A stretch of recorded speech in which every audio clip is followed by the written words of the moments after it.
Hi there. Welcome back to our next session on Android. In this session we will learn about Android supporting different screen sizes and different screen orientation. In this session we will develop a simple application that can run on any screen sizes. Before doing the application, let's learn some points about the screen sizes. Let's begin it. Android devices come in many shapes and sizes all around the world. With a wide range of device types, you have an opportunity to reach a huge audience with your app. In order to be as successful as possible on Android, your app needs to adapt to various device configurations. Some of the important variations that you should consider include different languages, screen sizes, and versions of the Android platform. Android categorizes device screens using two general properties, size and density. You should expect that your app will be installed on devices with screens that range in both size and density. Let's learn about Android screen sizes.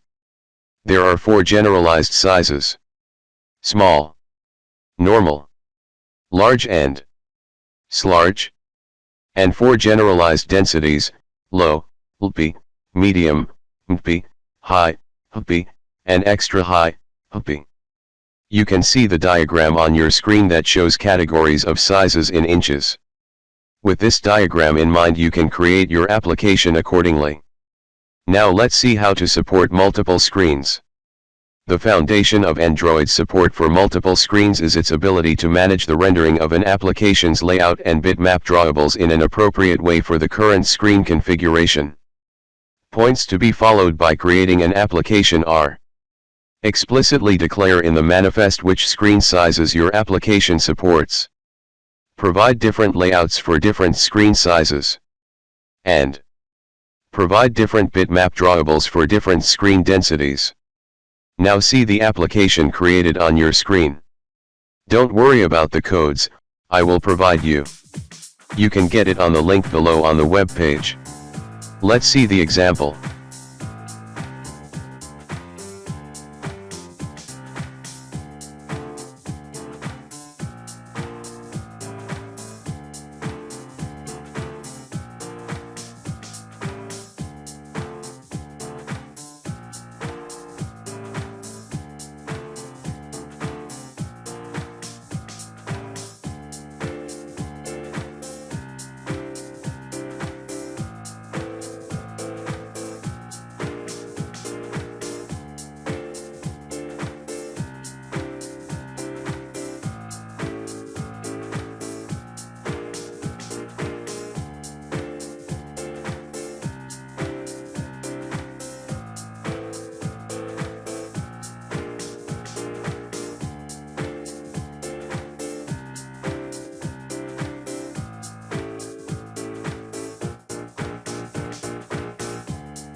Hope you liked the video. We will get to know more topics in our upcoming sessions. Till then, thank you.